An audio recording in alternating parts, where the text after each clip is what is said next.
Welcome to Catholic Mom Talks. Happy Tuesday, everyone. It's been such a long time since I posted. I've been so very busy with my life. But tonight, I wanted to talk a little bit about what St. Ignatius of Loyola calls bitings. Okay, now I've talked about this before, but I wanted to go over it a little bit again today. You know when you watch the cartoons and you'll see like the cat, like from the 1930s cartoons, and you'll have a little devil on one side and an angel on the other, right? And they're constantly trying to convince the person to go either this direction or that direction. Well, that's not true, okay? And here's why, okay?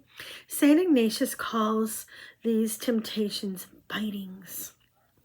Okay, angels, good angels, right? They inspire with what's called holy inspirations. They can put, it's almost like the equivalent of, now this is not exactly it because it's spiritual, but like radio waves, okay? They're sending off a notice to you to let you know, right? This would be a good thing to do. This would be a holy thing to do. This is something the Lord wants you to do, right? These are called holy inspirations.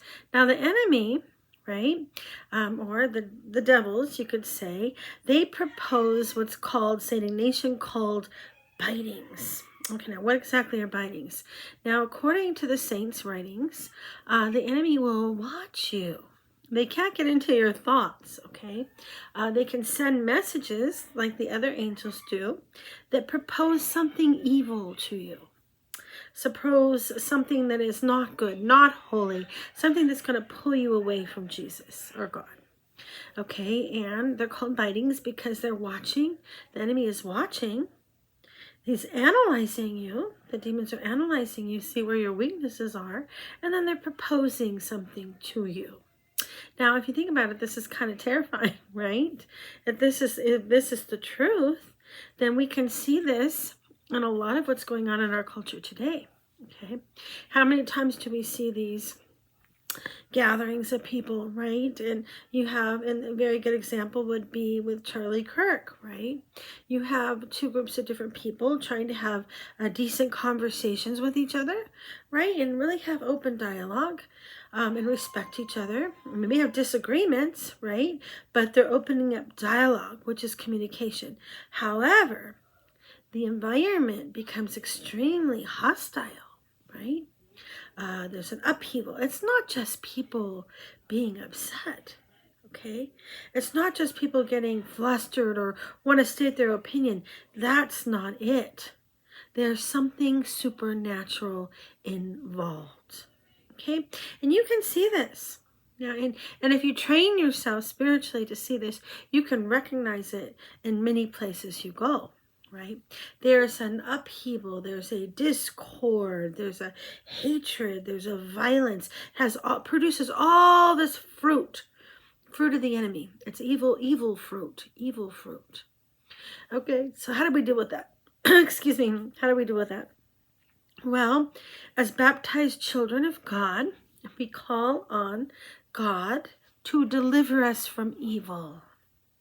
Now, it's not wise for us to go off and bind everything from, in Jesus' name, which you can do if it belongs to you, if it's a family member or something.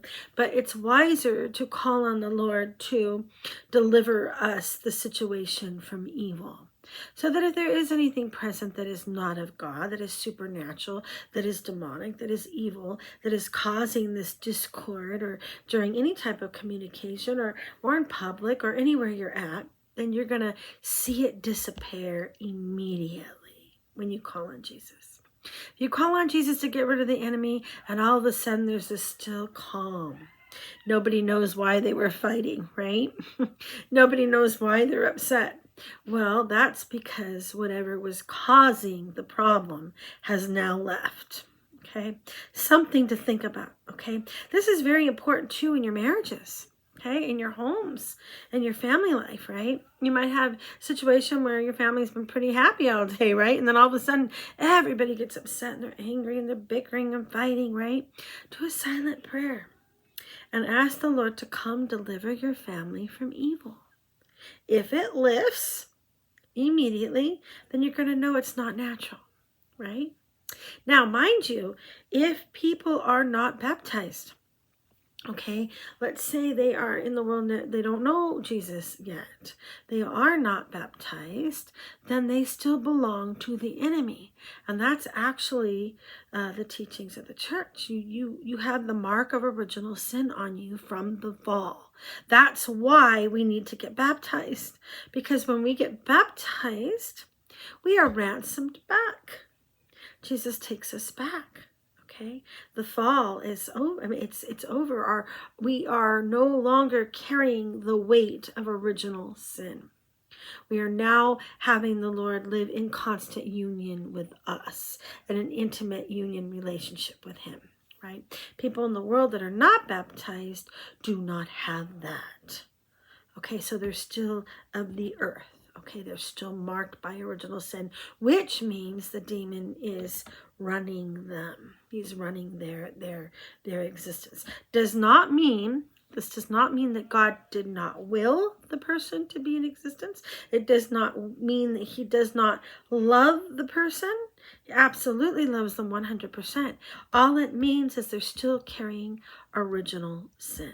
Baptism is why Jesus came. Jesus came to deliver us from original sin and to give us eternal life, right? And to dwell within us, to live in union with us, okay? So be aware of the bitings. Be aware of the discord. Be aware of what's going on. Kind of like, where's Waldo, right? Know where he's getting his ugly foot in the door. Okay. And if you become aware of that and you become sensitive, then you thought, oh, it's just something spiritual. It's not even valid. Nobody's really even upset. It's just this turmoil, this frustration. It's not coming from this earth. It's a battle. Okay. Thanks so much for listening. God bless everyone. Have a beautiful night.